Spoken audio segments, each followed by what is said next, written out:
ہمارے مدرسے کے پرنسپل صاحب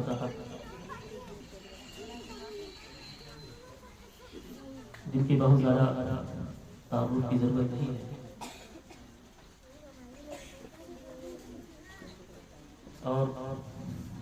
معزز سامعین کرام، پردہ نشین خواتین و حضرات، السلام علیکم ورحمۃ اللہ تعالی وبرکاتہ۔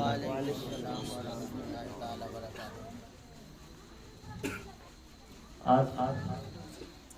سامعین حضرات کی نظر دیکھ رہی ہوگی کہ آج کرسی سوار چینج نظر آ رہا ہے۔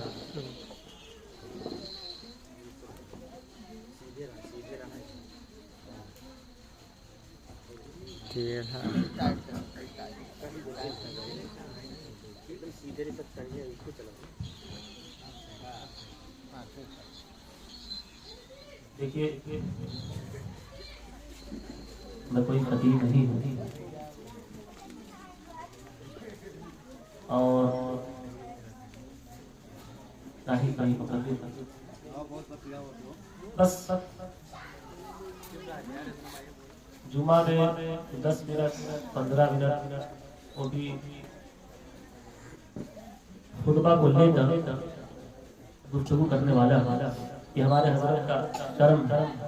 اور ان کی عنایت کی بار بار حضرت نے اصرار کیا ان کی محبت کہ انہوں نے کہا کہ آج قاری صاحب آپ تھوڑی دن بولی لیکن آخری بات۔ سب سے پہلے تو میں جناب شرف الدین بھائی کا تہہ دل سے مبارکباد پیش کروں گا کہ انہوں نے میلاد مصطفیٰ صلی اللہ علیہ وسلم کی محفل رچائی اور بسائی۔ ہوتا کیا ہے کہ لوگوں کو جب کوئی خوشی ملتی ہے تو اتنا پھول جاتے ہیں کہ خدا ہی کو بھول جاتے ہیں۔ یہ حقیقت بات ہے کہ پہلے لوگوں کو جب خوشی ملتی تھی تو لوگ سب سے پہلے اللہ کا شکر ادا کرتے تھے، لیکن آج لوگوں کو خوشی ملتی ہے تو سب سے پہلے ڈی جے اور گانے تمام خرافات کا انتظام لوگ کرتے ہیں۔ بڑے افسوس کی بات ہے۔ بہرحال وقت کو مد نظر رکھتے ہوئے بتاتے نہیں ہوگا۔ الحمدللہ نحمده ونستعینه ونسلم علی رسوله الکریم، اما بعد فاعوذ باللہ من الشیطان الرجیم، بسم اللہ الرحمن الرحیم۔ فقد قال اللہ تعالی فی القرآن المجید والفرقان الحمید، وما ارسلناک الا رحمة للعالمین، صدق اللہ العظیم وبلغنا رسوله النبي الأمين المكين الرؤوف الرحيم، ونحن على ذلك لمن الشاهدين والشاكرين، والحمد لله رب العالمين۔ قال الله تعالى في شان حبيبه النبي الكريم: إن الله وملائكته يصلون على النبي يا أيها الذين آمنوا صلوا عليه وسلموا تسليما۔ صلی اللہ علیہ وسلم علیک یا رسول اللہ صلی اللہ تعالی علیہ وسلم۔ وبارک وسلم صلاۃ و سلام علیک یا رسول اللہ صلی اللہ تعالی علیہ وسلم۔ الصلاۃ والسلام علیک یا رسول اللہ، الصلاۃ والسلام علیک یا نبی اللہ، الصلاۃ والسلام علیک یا حبیب اللہ، وعلی آلک واصحابک یا شفیع نور الجزا۔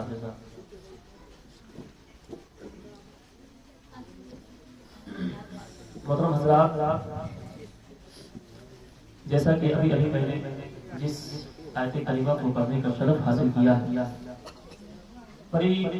مشہور و معروف آیت کریمہ ہے، اور قرآن کی تمام آیتیں مشہور و معروف ہیں، تمام آیتیں فضیلت رکھتی ہیں اپنے اپنے درجات کے حساب سے، لیکن اس آیت کریمہ کہ اللہ تبارک و تعالیٰ نے صاف اور واضح طریقے سے اپنے محبوب سرور کائنات صلی اللہ علیہ وسلم کی عظمت اور ان کی فضیلت بیان فرمائی۔ اللہ نے ارشاد فرمایا وَمَا أَرْسَلْنَاكَ إِلَّا رَحْمَةً لِلْعَالَمِينَ، بے شک اے محبوب ہم نے آپ کو تمام جہان کے لیے رحمت بنا کر بھیجا ہے۔ آپ تمام حضرات کو یہ بخوبی علم ہے کہ یہ ربیع الاخر کا مہینہ چل رہا ہے اور اس سے پہلے ربیع النور شریف کا مہینہ چل رہا تھا۔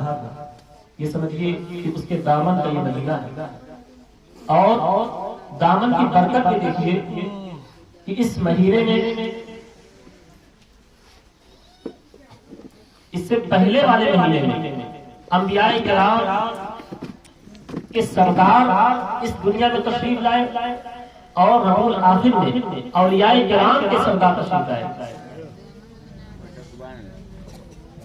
محترم عزیز، میں نے اس لیے ربیع النور شریف کے تعلق سے یہ آیت کریمہ پڑھی ہے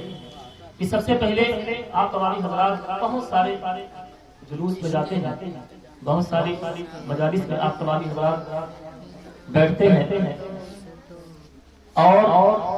اس میلاد مصطفیٰ صلی اللہ علیہ وسلم کے تعلق سے تمام باتیں آپ تمام حضرات سماعت فرماتے ہیں، لیکن آج میں نے بھی ابھی اپنی گفتگو کا عنوان کسی آیت کریمہ پر بنایا ہے۔ سب سے پہلے آپ تمام حضرات کو ایک بات بتا کہ بعض ذہنوں کو، بعض لوگوں کو ایک مغالطہ ہے، بعض لوگ ایک غلط فہمی میں مبتلا ہے کہ اسلام میں جو سیلیبریشن ہے، اسلام میں جو سیلیبریشن لوگ ایجاد کیے ہوئے ہیں، لوگ کہتے ہیں ایسا ایجاد نہیں ہے، یعنی بعض مواقع کو منانا، اس کو سیلیبریٹ کرنا۔ اب اس کا تعلق لوگوں کے ذہنوں میں آتا ہے کہ اسلام سے اور دین سے کوئی نہیں، یہ لوگوں کو غلط فہمی ہے کہ اس کا تعلق اسلام سے کوئی نہیں۔ لیکن میں آج آپ تمام حضرات کو بتا دوں کہ سیلیبریشن کا تعلق یعنی سیلیبریٹ کرنے کا تعلق یہ عین اسلام، یہ عین اسلام کیوں ہے؟ آپ دیکھیے کہ جو لوگ میلاد مصطفیٰ صلی اللہ علیہ وسلم کے منکر ہیں اور میلاد مصطفیٰ صلی اللہ علیہ وسلم کا انکار کرتے پھرتے ہیں، تمام تک کوششیں کرتے پھرتے ہیں، یہاں تک کہ ان کی زندگیاں ختم ہو جاتی ہیں، لیکن ان کے قلم، ان کے زبان کی یہ تیزیاں بند نہیں ہوتی۔ لیکن اس کے باوجود بھی آپ دیکھیے پوری دنیا کا یہ معاملہ ہے، پوری دنیا میں کہیں بھی آپ چلے جائیں تو ایسا نہیں ہے کہ دنیا کے کسی بھی خطے میں، دنیا کے کسی بھی جگہ پر نبی کریم صلی اللہ علیہ وسلم کی بعثت کی خوشی نہیں منائی جاتی۔ کیوں نہیں منائی جائے گی بھائی؟ اللہ رب العزت کا وہ پیغمبر، وہ پیارا محبوب اس دنیا میں آیا اور اس کی آنے کی خوشی منانے کے بجائے لوگ ان کی عداوت کرتے ہیں۔ نقطہ سماعت فرمائے، جو لوگ کہتے ہیں سیلیبریشن کا تعلق اسلام سے نہیں ہے، آپ دیکھیے کہ سارا اسلام کے تمام ارکان یہ کسی نہ کسی پیغمبر کے ساتھ منسوب ہے۔ سب سے پہلے میں آپ تمام حضرات کو سب سے اہم عبادت کے بارے میں بتاؤں۔ آپ تمام حضرات جانتے ہوں گے کہ نماز سے بڑھ کر اللہ تبارک و تعالیٰ کی کوئی عبادت نہیں، نماز سے بڑھ کر اللہ تبارک و تعالیٰ کی بارگاہ میں کوئی بھی عبادت نہیں ہے۔ نماز کو اللہ کے رسول صلی اللہ علیہ وسلم نے ارشاد فرمایا افضل العبادات ہے، یہ علامت ایمان ہے یہ۔ لیکن آپ سوچئے کہ اللہ تبارک و تعالیٰ نے اس نماز کو بھی خالی نہیں رکھا ہے، بلکہ اس نماز کو بھی کسی نہ کسی پیغمبر کے ساتھ جوڑ رکھا ہے۔ نماز فجر آپ اٹھا کر دیکھیں، نماز فجر کتب احادیث میں آتا ہے، سیرت کی کتابوں میں آتا ہے۔ حضرت امام جلال الدین سیوطی رحمہ اللہ اپنی کتاب میں تصریح فرماتے ہیں اور دیگر تمام محققین عظام اپنی کتابوں میں تصریح فرماتے ہیں کہ نماز فجر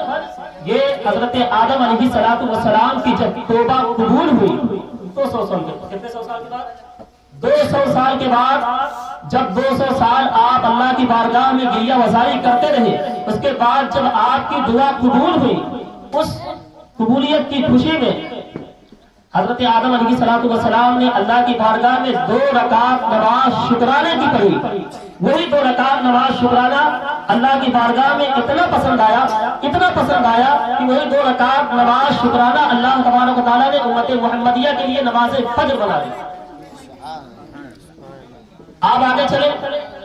نماز ظہر کو لے لیں۔ نماز ظہر کتب احادیث میں آتا ہے کہ حضرت ابراہیم علیہ السلام کو جب ان کی دعا کے صدقے میں حضرت اسحاق علیہ السلام عطا ہوئے، حضرت ابراہیم علیہ السلام نے ان کی عطا کی خوشی میں اللہ کی بارگاہ میں 4 رکعت نماز شکرانے کی ادا کی۔ وہی 4 رکعت نماز شکرانہ اللہ کی بارگاہ میں اتنا پسند آیا کہ اللہ تبارک و تعالیٰ نے وہ 4 رکعت نماز شکرانہ امت محمدیہ کے لیے نماز ظہر بنا دی۔ آپ آگے چلیں، نماز عصر کو لے لیں۔ یہ کوئی عام عبادت کے بارے میں نہیں بتا رہا ہوں میں، یہ اللہ کی سب سے خاص عبادت کے بارے میں بتا رہا ہوں، نماز، جو پوری دنیا میں جو غیر مقلدین ہیں سب سے زیادہ اگر کسی چیز پر فوکس کرتے ہیں سب سے زیادہ وہ نماز ہے۔ لیکن نماز کو بھی اللہ تبارک و تعالیٰ نے ایسے نہیں رکھا ہے بلکہ کسی نہ کسی پیغمبر کے ساتھ منسوب کر رکھا ہے۔ نماز عصر کو آپ لے لیجئے، حضرت عزیر علیہ السلام جب 100 سال کے بعد دوبارہ زندہ کیے گئے، جس کو قرآن نے کہا قال کم لبثت یوما او بعض یوم، 100 سال کے بعد جب دوبارہ زندہ کیے گئے، انہوں نے دیکھا کہ 100 سال کے بعد میں دوبارہ زندہ ہوا ہوں، تو اللہ کے شکرانے کے لیے انہوں نے 4 رکعت نماز پڑھی۔ وہی 4 رکعت نماز امت محمدیہ کے لیے نماز عصر بنا دی گئی۔ آپ نقطہ سماعت فرمائیں کہ نماز سے بڑھ کر اللہ کی کوئی عبادت نہیں، نماز سے بڑھ کر اللہ کی کوئی عبادت نہیں۔ افضل العبادات ہے، بین العبد و بین الکفر ترک الصلاۃ ہے، الصلاۃ معراج المؤمنین جس کو کہا گیا، یعنی جس کو مومن کی معراج کہا گیا، جس کو کافر اور مومن کے درمیان فرق کہا گیا، اس نماز کو بھی اللہ نے ایسے نہیں رکھا بلکہ کسی نہ کسی پیغمبر کے ساتھ اس کو جوڑ رکھا ہے۔ آپ نماز مغرب کو لے لیجیے، نماز مغرب کتب احادیث میں آتا ہے کہ حضرت ایوب علیہ السلام طویل عرصے کی علالت کے بعد جب اللہ کی بارگاہ میں انہوں نے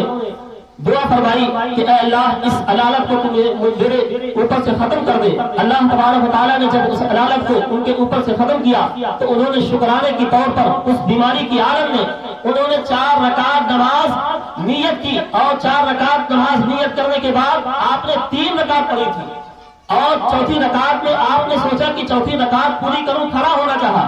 لیکن کھڑے ہونے کی طاقت نہیں رہی، علالت تھی، بیماری تھی جس کی وجہ سے وہ کھڑے نہیں ہو سکے، اور 3 ہی رکعت پر بیٹھ گئے۔ 3 ہی رکعت پر انہوں نے سلام پھیر دیا، لیکن اللہ کی بارگاہ میں وہی 3 رکعت اتنا زیادہ پسند آئی کہ وہی 3 رکعت امت محمدیہ کے لیے نماز مغرب بنا دی گئی۔ آپ نماز عشاء کو لے لیجیے، نماز عشاء حضرت یونس علیہ السلام آپ نے وہاں سنا ہوگا کہ 40 دن تک آپ مچھلی کے پیٹ میں رہے۔ کتنے دن تک؟ 40 دن تک۔ 40 دن کے بعد جب آپ مچھلی کے پیٹ سے باہر آئے تو انہوں نے دیکھا کہ 40 دن کے بعد میں مچھلی کے پیٹ سے باہر آیا ہوں، فوراً اللہ کی بارگاہ میں انہوں نے 4 رکعت نماز شکرانے کی پڑھی، اور وہی 4 رکعت نماز شکرانہ اللہ کی بارگاہ میں اتنی پسند آئی کہ اللہ تبارک و تعالیٰ نے وہ 4 رکعت نماز شکرانہ امت محمدیہ کے لیے نماز عشاء بنا دی۔ اب یہاں کہنے کا مقصد یہ ہے کہ آپ سوچئے کہ جس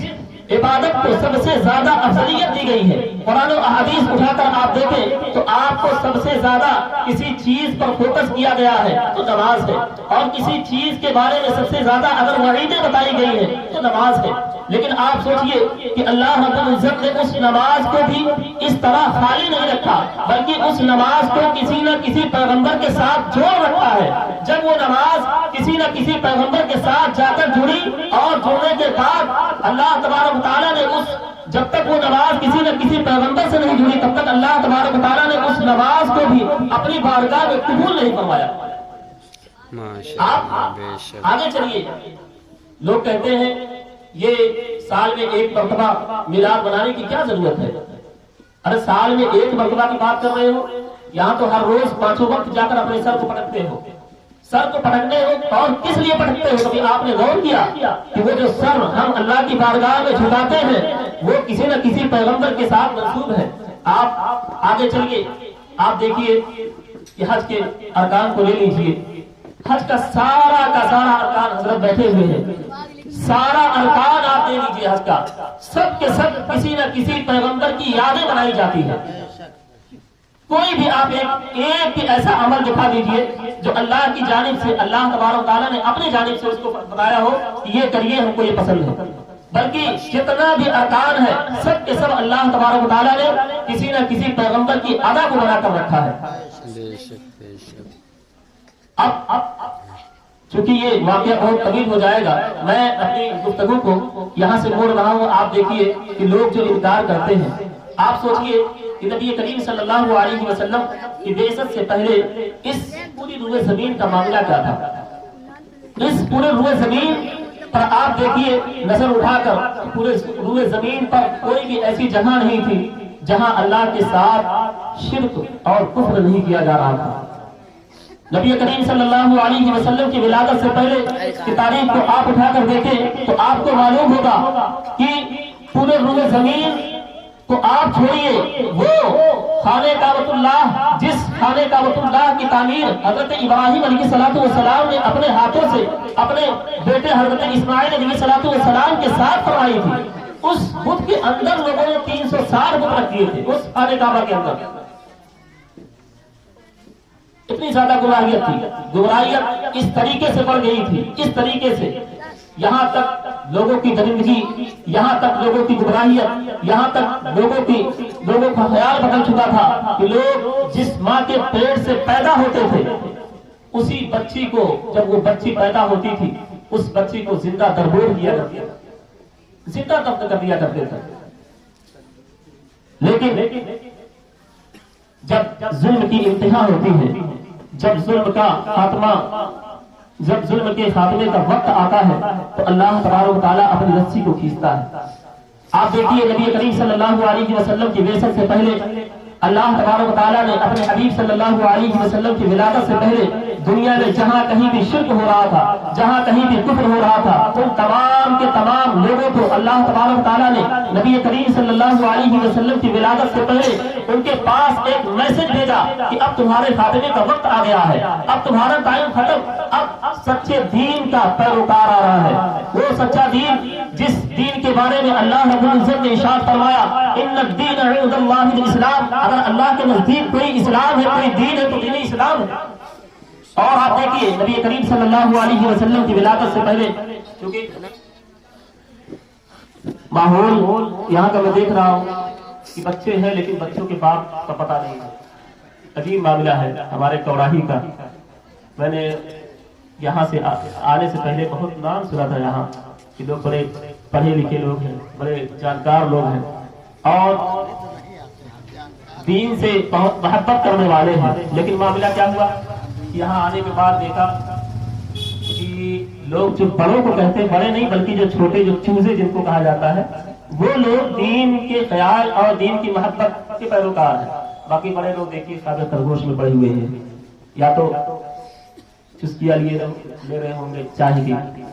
میرے عزیزوں اور دوستوں، اگر محفل آپ تمامی حضرات منعقد کرتے ہیں تو اس میں بیٹھنے کی کوشش بھی کریں،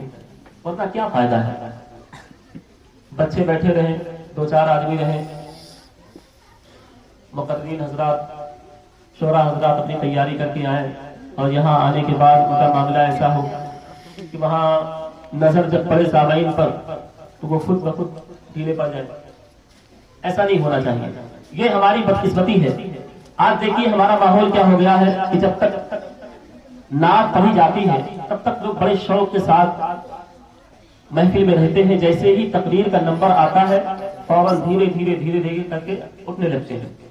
وجہ یہی ہے کہ آج ہم جو دین کی جانکاری سے اتنا دور ہو چکے ہیں، یہی وجہ ہے کہ صرف اور صرف ہم نے نعت کو پسند کیا لیکن علم دین کو بالکل چھوڑ ہی دیا ہم نے۔ آپ جب خطیب کی خطابت کو نہیں سنیں گے تو آپ کے علم میں اضافہ کہاں سے ہوگا؟ آج دیکھیے ماحول کیا ہو چکا ہے، بڑے بڑے نوجوان ہمارے جن کی عمریں 30 سال 35 سال 40 سال کی ہو گئی ہے، ان کا آپ معاملہ اٹھا کر دیکھیں تو آپ کو معلوم ہوگا 40 سال 50 سال کی ان کی عمر ہے، لیکن ان کو ایک سوال اگر پوچھ دیا جائے کہ بتائیے نماز فجر میں کتنی رکعت ہے، یا آپ تھوڑا سا اور بڑھا کر پوچھئے کہ 5 نمازوں میں کتنے فرض ہیں، تو شاید کوئی بتا پائے۔ واجبات، فرائض، سنن، ان تمام چیزوں کو میں چھوڑ کے پوچھ رہا ہوں، صرف جتنی فرض ہیں اس میں، جتنے واجبات ہیں، جتنی سنن ہیں، ان کے بارے میں پوچھ دیا جائے تو شاید اللہ ماشاءاللہ کوئی بتا پائے۔ وجہ یہی ہے کہ صرف اور صرف ہم نے آج نعت کو پسند کیا، تقریر جب بھی شروع ہوئی تو ہم نے اس محفل کو چھوڑ دیا۔ میرے عزیزوں اور دوستوں، یہاں سے جانے کے بعد تب معاملہ ہمارا وہی ہے کہ ہم یہاں سے جانے کے بعد لوگ کہتے ہیں، لوگ کو دعوت دیا جائے کہ بھائی آئیے اللہ اور رسول کا کچھ ذکر کیا جائے، لوگ کہتے ہیں کہ بھائی موبائل کا دور ہے، موبائل میں سن لیں گے، لیکن موبائل کا جب آپ دیکھیے کتاب کھولنے کے بعد سب سے پہلے ذہن کہاں جاتا ہے؟ ان تمام غلیظ چیزوں پر جاتا ہے، تمام غلیظ چیزوں پر۔ کوئی اگر کہے کہ ہم اس میں صرف تقاریر سنتے ہیں، اس میں صرف نعت مصطفیٰ صلی اللہ علیہ وسلم سنتے ہیں، یا جو اچھے بیانات، اچھی اسپیچیں ہوتی ہیں ان کو سنتے ہیں، یہ بالکل سراسر غلط ہے۔ لوگ نیٹ پر جانے کے بعد، چونکہ بھائی نیٹ آپ کے اختیار میں صرف اور صرف تھوڑی دیر کے لیے ہے، تمام چیزیں اس میں آتی رہتی ہیں، ایک چیز آپ سرچ کریں گے ہزاروں چیز آئیں گی، ظاہر سی بات ہے من ہمارا لپکے گا اور ہم ان تمام چیزوں کو دیکھیں گے۔ میرے عزیزوں اور دوستوں، میں کہہ رہا تھا کہ آپ نبی کریم صلی اللہ علیہ وسلم کی ولادت سے پہلے دیکھیے اس طریقے سے نبی کریم صلی اللہ علیہ وسلم کی ولادت سے پہلے اس دور میں پوری دنیا میں کس طریقے سے ظلم و ستم، کس طریقے سے اندھیرا چھایا ہوا تھا، لیکن نبی کریم صلی اللہ علیہ وسلم کی وراثت اور ولادت جب ہوتی ہے اس سے پہلے تمام کے تمام واقعات پیش آئے۔ میں صرف ایک واقعہ آپ تمامی حضرات کے سامنے پیش کر کے اور اس میں ایک عقیدہ بھی پیش کر کے میں آپ تمامی حضرات کے سامنے سے رخصت ہو جاؤں گا۔ وہ بھی آپ سوچئے کہ نبی کریم صلی اللہ علیہ وسلم کی ولادت سے پہلے سب سے پہلے آپ دیکھیے کہ اس دنیا کا معاملہ کیا تھا، اس کے بعد آپ دیکھیے کہ اس بات پر آپ غور کریے کہ نبی کریم صلی اللہ علیہ وسلم کی جب ولادت ہوتی ہے تو اس سے 55 دن قبل ایک ایسا واقعہ عرب کی سرزمین پر ہوتا ہے، اس خانہ کعبۃ اللہ کے پاس ہوتا ہے کہ جس کا بیان خود قرآن فرماتا ہے۔ 55 دن پہلے آپ اس بات کو سب سے پہلے دھیان رکھیں، اس بات میں ایک عقیدہ چھپا ہوا ہے کہ سب سے پہلے آپ کو دیکھنا ہے کہ نبی کریم صلی اللہ علیہ وسلم کی ولادت سے 55 دن پہلے یہ واقعہ ہوگا۔ کون سا واقعہ ہوا؟ کون سا واقعہ ہوا؟ جس کو قرآن نے کہا الم تر کیف فعل ربک باصحاب الفیل۔ آپ نے سنا ہوگا کہ اس دور کا جو سب سے پاورفل دیش تھا، سب سے پاورفل، وہ یمن تھا۔ یمن کا وہ بادشاہ جس کو لوگ ابرہا کے نام سے جانتے تھے، اس نے ایک منصوبہ طے کیا، اس نے ایک میٹنگ تیار کی اور اس میٹنگ میں یہ منصوبہ تیار ہوا کہ کیوں نہ ہم خانہ کعبۃ اللہ کی دیوار کو گرا کر اور اس کی دیوار کی مٹی کو اٹھا کر اپنے شہر میں بسا لیں، تاکہ پوری دنیا کے لوگ جو خانہ کعبۃ اللہ کے پاس آتے ہیں اور اس کا طواف کرتے ہیں وہ طواف چھوڑ کر ہمارے شہر میں کریں، تاکہ ہمارے شہر کی بلندیت ہو، ہمارے شہر کا نام ہو۔ اور اس نے یہ منصوبہ طے کیا۔ منصوبہ طے کرنے کے بعد اس نے لشکر تیار کی، اور کون سی لشکر؟ وہ عام لشکر نہیں تھی، گھوڑوں اور کھچروں کی لشکر نہیں تھی، بلکہ اس نے اس دور میں بھی ایسا لشکر تیار کیا جو اس دور کا سب سے ہائی فائی لشکر تھا۔ یعنی اس نے لشکر بھی بنایا تو ہاتھیوں کا لشکر بنایا، ہاتھیوں کا لشکر اس نے تیار کیا، اور تیار کرنے کے بعد ان تمام لشکروں کے ساتھ جب وہ خانہ کعبۃ اللہ کے پاس خانہ کعبۃ اللہ کے پاس گیا، اور جانے کے بعد جب اس نے خانہ کعبۃ اللہ کا گھیراؤ کیا، اس سے پہلے وہاں کے تمام مویشی جانوروں کو بھی اس نے پکڑ لیا تھا۔ اب پورے عرب میں یہ شور ہو گیا کہ یمن کا وہ بادشاہ ابرہا آیا ہے، اور اس کا یہ منصوبہ ہے، اس کی یہ منشا ہے کہ اس خانہ کعبۃ اللہ کی دیواروں کو گرا دے گا۔ اور لوگوں نے یہ فریاد کی حضرت عبد المطلب کے پاس۔ حضرت عبد المطلب آپ تشریف لے جاتے ہیں اس کے پاس، یمن کے اس مغرور اور متکبر بادشاہ کے سامنے۔ میں واقعے کو سمیٹ رہا ہوں۔ اس متکبر بادشاہ کے سامنے آپ تشریف لے جاتے ہیں، اور لے جانے کے بعد آپ نے یہ فرمایا کہ جاؤ اپنے بادشاہ سے کہہ دو کہ اس عرب کے سردار یعنی حضرت عبد المطلب آئے ہیں، میں ان سے ملاقات کرنا چاہتا ہوں۔ لوگوں نے ان کو جگہ دی، اور جب وہ اندر تشریف لے گئے تو آپ دیکھیے کہ نبی کریم صلی اللہ علیہ وسلم کے اس پیارے دادا جان کے چہرے پر نور کیسا تھا۔ یمن کا وہ بادشاہ جو پوری دنیا کا پاورفل بادشاہ تھا، اس کی نظر جب حضرت عبد المطلب رضی اللہ تعالی عنہ پر پڑی ہے، پڑھنے کے بعد جب اس نے دیکھا کہ اتنا حسین و جمیل چہرہ، اتنا خوبصورت چہرہ آج تک میں نے کبھی دیکھا ہی نہیں، اور ان کی تعظیم کے لیے خود وہ کھڑا ہو گیا بلا اختیار۔ کھڑا ہونے کے بعد بڑے ادب کے ساتھ اس نے بلایا، اور بلانے کے بعد کہا حضرت تشریف رکھیے، کیا معاملہ ہے؟ آپ نے فرمایا کہ میں نے سنا ہے کہ آپ ان تمام لوگوں کے جانوروں کو، ان تمام مویشی جانوروں کو آپ نے پکڑ لیا ہے، میں صرف اور صرف اتنا التجا کرتا ہوں کہ ان تمام جانوروں کو آپ چھوڑ دیجیے۔ اب وہ متکبر بادشاہ جو اتنی دور سے چل کر آیا تھا کہ خانہ کعبۃ اللہ کو گرانا ہے، لوگ وہاں کے دہل جائیں گے، ڈر جائیں گے، لیکن اس نے سوچا کہ بھائی یہ یہاں کے سردار ہیں، اور ان کا معاملہ یہ ہے کہ وہ تو اپنے جانوروں کی فکر رکھ رہے ہیں، خانہ کعبۃ اللہ کی ان کو کوئی فکر ہی نہیں ہے۔ انہوں نے کہا، اس بادشاہ نے کہا کہ اے عبد المطلب، میں نے سمجھا کہ تم میرے سامنے گریہ مزاری کرو گے، میرے سامنے التجائیں کرو گے، میرے سامنے روح گڑگڑاؤ گے کہ اس خانہ کعبۃ اللہ کی دیواروں پہ مت گراؤ، لیکن میں دیکھ رہا ہوں کہ صرف اور صرف آپ کو اپنے جانوروں کی فکر ہے، اس خانہ کعبۃ اللہ کی آپ کو کوئی فکر نہیں ہے۔ حضرت عبد المطلب نے اس وقت جو جملہ ارشاد فرمایا تھا، آج بھی آپ سیرت کی کتابوں کو اٹھا کر دیکھیں، وہ جملہ آج بھی چیپٹر میں سنہرے لفظوں میں لکھا جا رہا ہے۔ حضرت عبد المطلب نے اس وقت ارشاد فرمایا کہ اے یمن کے ابرہا بادشاہ، میں ان جانوروں کا اور ان مویشیوں کا میں مالک ہوں، اس لیے میں تجھ سے اس جانوروں کا طلبگار ہوں، اور جو تو کہہ رہا ہے خانہ کعبۃ اللہ کی فکر، خانہ کعبۃ اللہ کی فکر میں کیوں کروں؟ میں اس لیے نہیں کرتا، اس لیے کہ جس کا گھر ہے وہ خود اس کو بچا لے گا، وہ خود اس کو بچا لے گا۔ اتنا کہنے کے بعد آپ نے اپنے جانوروں کو لیا، اور لینے کے بعد اس کے دربار سے نکلے، اور نکلنے کے بعد آپ نے تمام عرب والوں کو اکٹھا کیا، اور اکٹھا کرنے کے بعد کہا کہ آپ لوگ تمام کے تمام لوگ اپنے گھروں کو چھوڑ کر، اپنی ان تمام بستیوں کو چھوڑ کر، اور اس خانہ کعبۃ اللہ کی دیواروں کے سامنے جو پہاڑ ہے اس پہاڑ پر آپ تمام حضرات چلے جائیے۔ اس کے بعد کا واقعہ ایسا ہوا کہ تمام کے تمام لوگ اس خانہ کعبۃ اللہ کو چھوڑ دیتے ہیں۔ چھوڑنے کے بعد اب حضرت عبد المطلب خانہ کعبۃ اللہ کے پاس تشریف لاتے ہیں، لانے کے بعد اس دیوار کو پکڑ کر اللہ کی بارگاہ میں روتے ہیں اور یہ گریہ بازاری کرتے ہیں، یہ دعا کرتے ہیں کہ اے اللہ آج تجھے اپنی قدرت کا نظارہ دکھانا ہے، اے اللہ آج تجھے دکھانا ہے کہ صرف اور صرف تو اور تیرے ماننے والے حق پر ہے۔ ان مغروروں کو، ان جاہلوں کو، ان بدکاروں کو، ان مشرکوں کو آج تجھے اپنی قدرت کا نظارہ دکھانا ہے۔ بہت دیر تک آپ روتے رہے، اس کے بعد آپ خود وہاں سے اٹھے اور اس پہاڑی پر چلے گئے۔ اس کے بعد واقعہ ہوا کہ جب ابرہہ نے آرڈر دیا، یہ حکم دیا کہ اس ہاتھی کے لشکر کو خانہ کعبۃ اللہ کی طرف بڑھایا جائے اور خانہ کعبۃ اللہ کو تہش نہش کر دیا جائے، برباد کر دیا جائے۔ تاریخ لکھتی ہے جس کو قرآن نے فرمایا الم تر کیف فعل ربک باصحاب الفیل الم یجعل کیدہم فی تضلیل۔ اب دیکھیے اس سے پہلے میں نے جو آپ تمامی حضرات کو یہ نکتہ بتایا کہ یہ واقعہ کب پیش ہو رہا ہے؟ آقا علیہ الصلوۃ والسلام کی ولادت سے 55 دن پہلے یہ واقعہ پیش ہو رہا ہے، لیکن اللہ تبارک و تعالیٰ اپنے محبوب سے کیا ارشاد فرما رہا ہے؟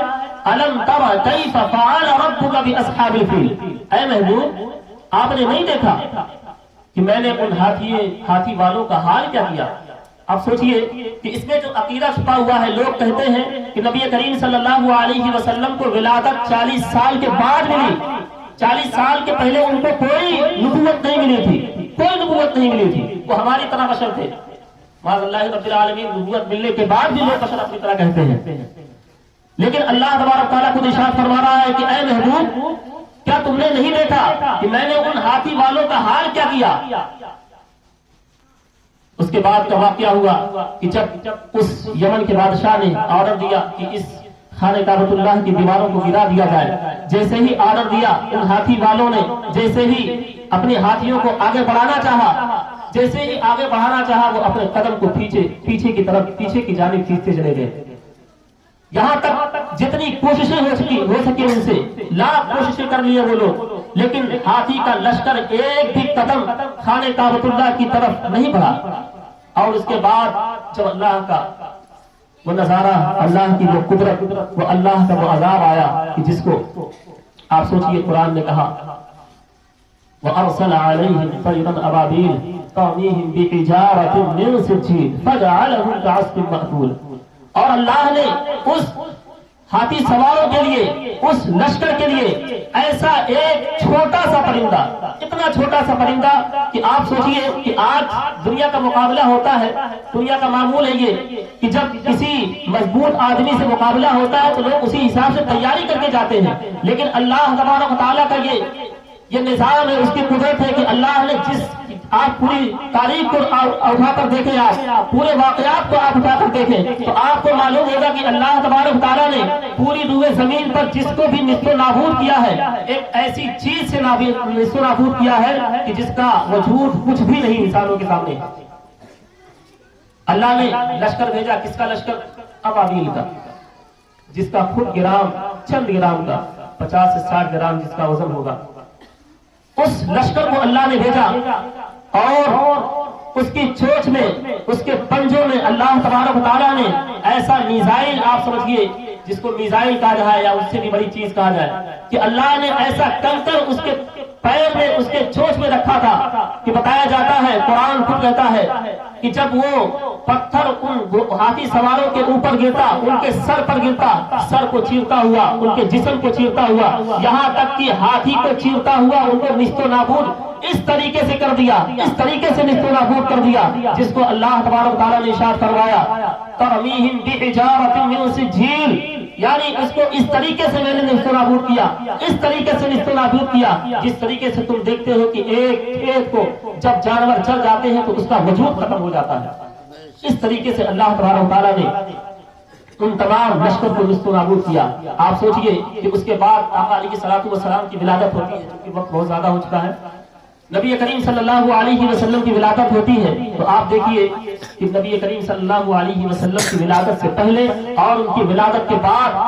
ایسا واقعہ پیش آیا کہ جس واقعے کو اگر بیان کیا جائے تو پوری راتیں ختم ہو جائے گی، لیکن واقعات ختم نہیں ہوں گے،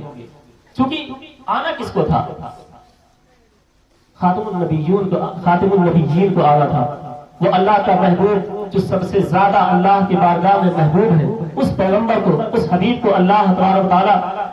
اس دنیا گیتی پر بھیجنے والا تھا۔ اس لیے اللہ تبارک و تعالیٰ نے تمام کے تمام تیاریاں کی، یہاں تک کہ حضرت جبریل سے فرمایا کہ اے جبریل ساتوں آسمان کو سجا دو، ساتوں آسمان کے ان تمام جنت کی حوروں کو یہ اطلاع دے دو کہ آج میرا محبوب، آج میرا پیغمبر اس روئے زمین پر جائے گا، اس روئے زمین پر جائے گا، اس کی خوشی میں اپنے آپ کو جتنا ہو سکے سوار لو۔ اور حضرت جبریل نے پورے ساتوں آسمان کو سجایا، اور سجانے کے بعد یہاں تک معاملہ ہوا کہ اللہ تبارک و تعالیٰ نے خود ارشاد فرمایا کہ نبی کریم صلی اللہ علیہ وسلم کی ولادت جب ہوئی تو آپ نے دیکھا کہ ان کی ولادت کے بعد جب آپ علیہ الصلوۃ والسلام اس دنیا میں تشریف لائے، 40 سال تک آپ نے اپنے آپ کو اس طریقے سے عرب کی سرزمین پر ایک مجسمہ، ایک ایسا پیروکار بنا کر اس روئے زمین پر پھیلایا، اور 40 سال تک آپ نے پورے عرب کی سرزمین پر اتنا زیادہ اپنے آپ کو سنوارا، اور 40 سال کے بعد جب آپ نے نبوت کا اعلان کیا تو آپ دیکھیے صرف اور صرف 63 سالہ زندگی آپ کی تھی، 63 سالہ زندگی میں 23 سال آپ نے صرف دین کی تبلیغ کی ہے، صرف 23 سال۔ لیکن 23 سال زندگی میں آپ نے دیکھا کہ 23 سال زندگی میں اللہ کے رسول صلی اللہ علیہ وسلم نے اس طریقے سے اس روئے زمین پر دین کی تبلیغ کی کہ 23 سال میں پورے روئے زمین پر دنیا کا کوئی بھی خطہ، دنیا کا کوئی بھی علاقہ ایسا نہیں تھا جہاں مسلمانوں کا بسیرا نہیں ہو گیا تھا۔ میرے عزیزوں اور دوستوں، کہنے کا مقصد یہ ہے کہ نبی کریم صلی اللہ علیہ وسلم کی خوشی منانے کے لیے کسی بھی ثبوت کی، کسی بھی دعوے کی ضرورت نہیں ہے۔ آپ سے جتنا ہو سکے نبی کریم صلی اللہ علیہ وسلم کی ولادت کی خوشی منائیے، اور ولادت کی خوشی انشاءاللہ تبارک و تعالیٰ آپ اس دنیا میں منائیں گے تو ہمارا ایمان ہے، ہمارا عقیدہ ہے کہ کل میدان محشر میں اگرچہ ہمارے تمام اعمال اگر ساتھ چھوڑ دیے، لیکن نبی کریم صلی اللہ علیہ وسلم یہ محبت اور ان سے الفت، یہ تمام چیزیں اللہ کے رسول صلی اللہ علیہ وسلم کی کل میدان محشر میں یہی ہماری بخشش کا ذریعہ بنے گا۔ آپ دیکھیے شادی کا پروگرام ہے، اور شادی کے پروگرام میں چونکہ ماحول ہوتا ہے کہ یہ میلاد مصطفیٰ صلی اللہ علیہ وسلم کی محفل رچائی اور بسائی جاتی ہے۔ اللہ کے رسول صلی اللہ علیہ وسلم، بس ایک حدیث سنا کر میں آپ تمام حضرات کے سامنے سے رخصت ہو جاؤں گا، کیونکہ وہی محفل شادی ہے تو کم سے کم ایک حدیث تو سن لیجیے۔ اللہ کے رسول صلی اللہ علیہ وسلم نے ارشاد فرمایا کہ النکاح من سنتی فمن رغب عن سنتی فلیس منی، اور آگے اللہ کے رسول صلی اللہ علیہ وسلم نے بھی ارشاد فرمایا النکاح نصف الایمان، یعنی نکاح میری سنت ہے، اور صاحب استطاعت ہونے کے باوجود بھی اگر کوئی اس سے پھرا تو مجھ سے نہیں ہے۔ آگے اللہ کے رسول نے ارشاد فرمایا کہ نکاح آدھا ایمان ہے، کہ جب تک انسان کا نکاح نہیں ہوتا ہے، جب تک اس کی شادی نہیں ہوتی ہے، تب تک وہ ایک آدھے ایمان میں اپنی زندگی کو گزارتا ہے۔ جس دن اس کا نکاح ہوتا ہے اس دن وہ پورا مکمل اس اسلام میں، اس ایمان میں داخل ہوتا ہے۔ اس لیے اپنے بچوں کی جب عمر ہو جائے، جب ان کا وقت آ جائے، جب حد بلوغت تک، اور وہ اپنے تمام کے تمام کاموں سے فارغ ہو کر یہاں تک کہ حد بلوغت تک پہنچ جائے، تو ان کا ٹائم سے نکاح کر دیں، اور نکاح میں تاخیر نہ کرنا یعنی جلدی کرنا، اس کا بھی بیان اللہ کے رسول صلی اللہ علیہ وسلم نے ارشاد فرمایا ہے کہ نکاح یعنی جنازہ جب رکھا ہے تو اس میں بھی تاخیر نہ کرو، اور آپ کے بچے جب بالغ ہو جائیں تو اس میں بھی تاخیر نہ کیا کرو، اس لیے کہ تاخیر آپ کریں گے اگر وہ خدا نہ خواستہ گناہ کی طرف ملوث ہوا، گناہ کی طرف اس نے اپنے قدم کو بڑھایا، تو یقیناً جانو کہ اس کے ساتھ ساتھ آپ کو بھی گناہ ملے گا۔ یہ تمام جو ہم لوگوں نے رواج بنایا ہے کہ ہمارا بچہ بھی کھڑا ہو جائے پیر پر، ہمارا بچہ کمانے لگے، یہ کرنے لگے، وہ کرنے لگے، تمام چیزیں کرنے لگے، اس کے بعد ہم نکاح کریں۔ میرے عزیزوں اور دوستوں، اللہ ارشاد فرماتا ہے نحن نرزقکم، رزق دینے والے تو ہم ہیں، آپ ادھر ادھر کہاں دوڑتے ہیں؟ جب اللہ خود ارشاد فرما رہا ہے کہ رزق دینے والے ہم ہیں، لیکن آج ہمارا معاملہ ہے کہ پہلے رزق کا انتظام کرتے ہیں، اس کے بعد تب پھر نکاح کی تیاری کرتے ہیں۔ یہ بہت غلط چیز ہے۔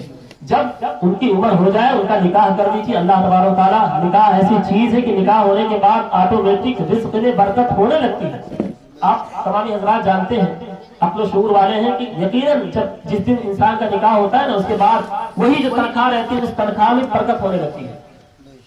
اس لیے تاخیر ہرگز نہ کریں۔ اللہ کی بارگاہ میں دعا ہے کہ میرے بولنے میں اور آپ تمامی حضرات کے سننے میں اگر کسی قسم کی غلطیاں یا خامیاں ہوئی ہیں، ان تمام غلطیوں اور خامیوں کو